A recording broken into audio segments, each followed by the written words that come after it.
Hey guys, how's it going? Been a while, hasn't it? Yeah, it's been about a little over 3 weeks since my last upload. My apologies for that. I plan on getting more frequent with my uploads, but that's another beast altogether.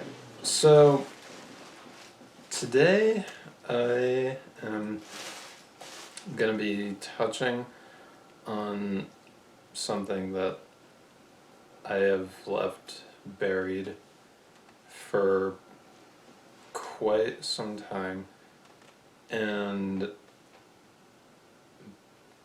and the more I think about this, the more I'm like, the only way I'm gonna move forward with anything is if I talk about this, and plus this is something that I've been wanting to get out of my system honestly ever since I first started this series. It's just I just didn't really have much gumption to do it until now. So with that in mind, here we go. Now allow me to set the stage for this. So growing up in the household that I did, my parents fought. And they fought about anything and everything you could probably think of imaginable. Like, and I mean, of course, there were general things like finances, food, things like that. But they also argued about some really trivial things, like things from the clothes that me and my siblings would wear when we would visit, like my grandparents, to whether or not we would bring napkins on like a picnic or whatever. Anyway, needless to say, more often than not, their fights were pretty ridiculous squabbles over nothing. And for years and years and years, I basically believed that I I just wanted to believe that like I pretty much thought that both of them were equal. I pretty much thought both of my parents were equally as guilty about instigating these arguments and things. However, that was until this one day when I received this red flag over something that I argued with my mom over, and this thing, and I said, and we were arguing about something. I can't exactly remember what it was, but I said to her, telling the truth isn't bad, and she said that it was.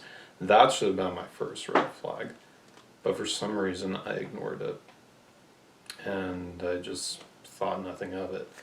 And as the years went on, more conflicts like that had come up here and there, and I just more or less brushed them aside until the time of during the divorce. Because here's the thing: during the divorce, I honestly believed that that my dad did what he did by leaving just because I believed he was being selfish. I believed he didn't care about me, my siblings, or anything. Until I started to see something. And the thing I started to see was this. When I got my job at McDonald's, yeah, nothing glamorous. It was just something that I needed to get, and just so my mom wouldn't have to handle all the finances by herself. Anyway, the anyway, I got my job at McDonald's, and I started working there during my sophomore year of high school. Right. Anyway, I started working there, and one this one thing came up this one day when I came home from work, and the thing that came up was this. My my mom said this thing to me of, every time you get paid, you will bring me your check. And I just said, I'll give you money if I have some for myself. And that's the thing. I was entirely reasonable about it, but every time I said that, she said, no, you will bring me your check. And I was like, what? Like, I was really confused, put off. I didn't really know what to think. And then and then that kept going on and on and on up until the time that I left, well, didn't leave. I was laid off from McDonald's after my senior year of high school, which I wasn't really upset about that one way or the other. Anyway, after I was laid off from McDonald's, it wasn't until the time that I was laid off from there that my mom finally stopped doing that. And then after that, I got my new job, which was at this clothing retailer called DI. And then and a little while after I started working there, I actually moved into an apartment with three other individuals who I knew. And upon just a little while after I moved out from living with my mom into this other place, like just a few months, I want to say it was like maybe 2 or 3 months after I left,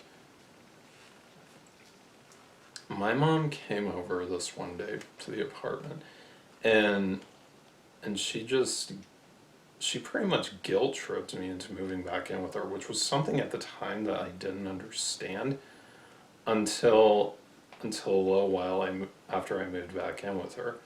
But here's the other thing. Here's the other thing. After I moved back in with her, conflicts with her and I started to happen. Like this one time,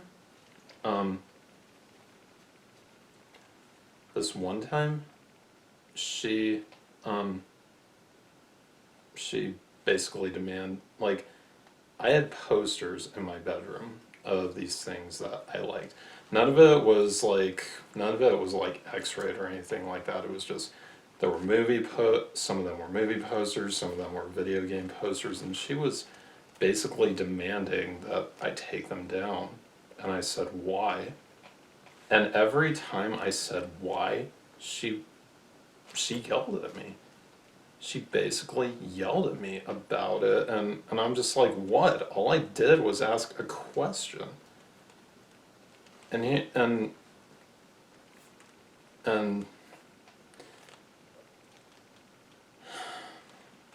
then this other time,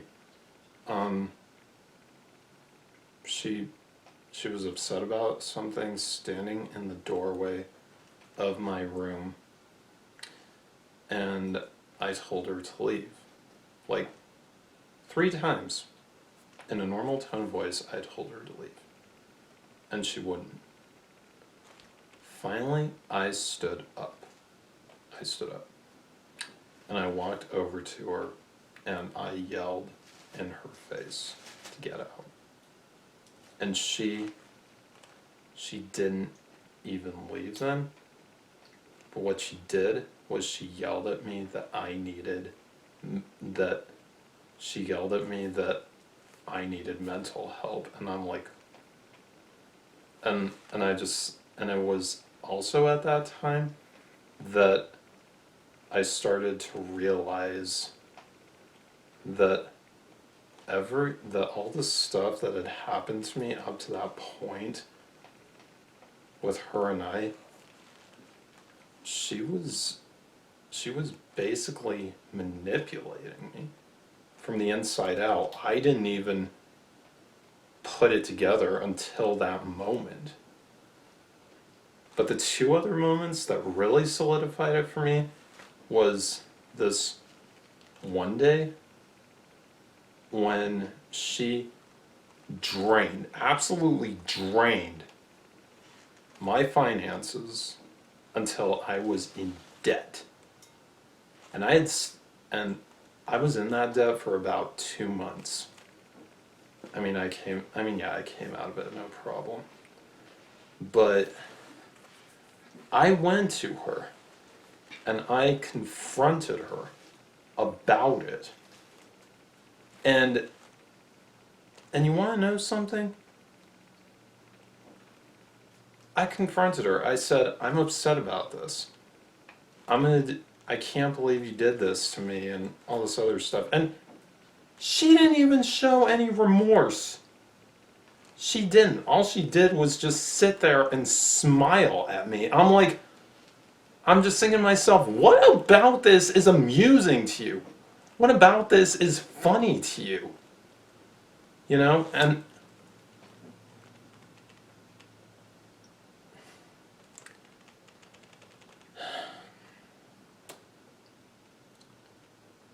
then I can't believe what I'm about to say. This one time, back in 2013,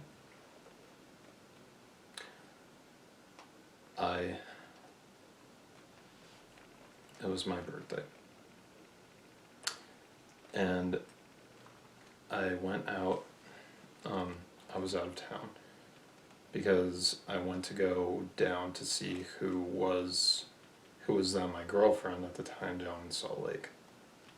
And I went with some friends. And I just figured, okay, I'll just go with my friends, I'll see her, and then I'll be back home in a few hours and have dinner with my family, whatever. And so I went down to Salt Lake. And it wasn't until after I visited my ex that I realized that my friends had other plans. And I called my mom on the phone and I told her, and she had another conniption fit with me. Over the phone, she flipped out, yelled, all this other stuff. But what really upset me the most about this was this.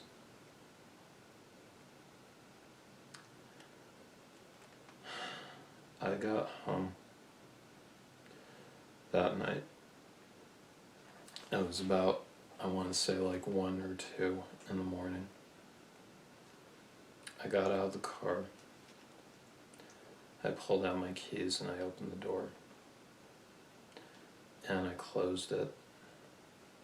My mom was sitting there and she looked like she'd been crying or upset about something. And she got up, threw another conniption fit with me. But what made this one different was that she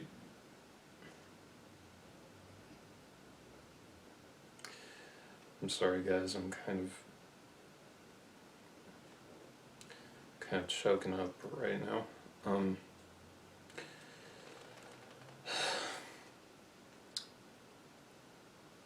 My mom basically called me stupid without even necessarily saying stupid. She said to me, "You know nothing." And I was like, what? I didn't even know how to respond to that. I was so gobsmacked that I didn't even know what to say. And I remember going up to my room that night, having every intention of going to sleep, But then her saying that just triggered something in my head, and I stormed back down the stairs and I shouted at her. I literally shouted at her, saying, "You once said to me, no one can make you feel inferior without your consent. Well, you just did that, so I hope you're happy."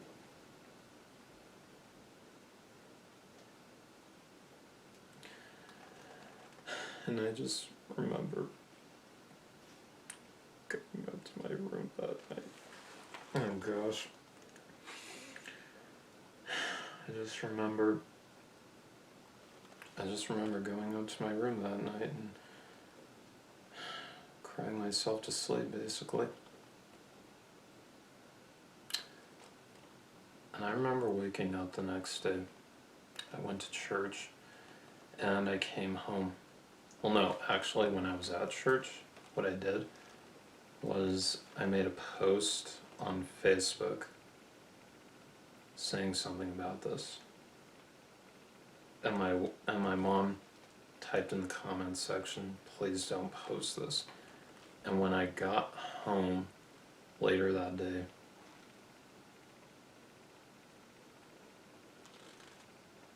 I said to her, "Aren't you gonna apologize?" And she said, "Apologize for what?" And I was like, "Are you serious? Do you honestly not," like, in my head, I didn't say this, but in my head I was like, did you completely forget about everything that happened last night?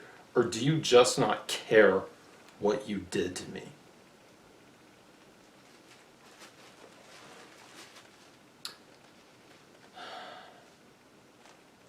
And after that,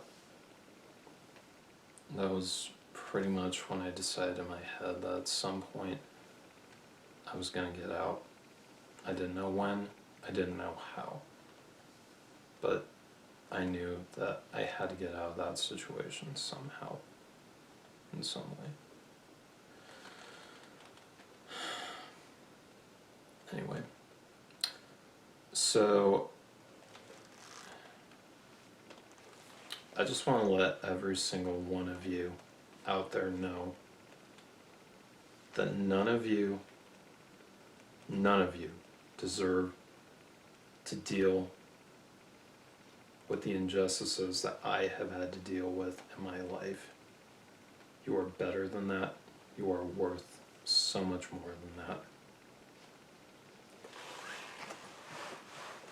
And you deserve absolutely nothing but kindness, respect, friendship, love, and all the wonderful things that life has to offer. And hey, also for those of you out there who have dealt with crap like this in your life, but still have the mental and emotional fortitude to still be a good person, my hat's off to you guys. Because you guys are absolutely amazing. You know what? All of you are amazing. In the words of Keanu Reeves, you're breathtaking. All of you are absolutely breathtaking. And you know what? If no one out there will listen to the injustices that have been dealt to you, know this. I am, and I will. I believe in you, I care about you, and all I want for you to do is to succeed at everything you apply yourself to. So, with all that being said, and all that implies, I hope you all enjoyed this, and I hope all of you got something out of this, and I hope this has helped you in one way or another. So, I will see you guys in the next one. Bye!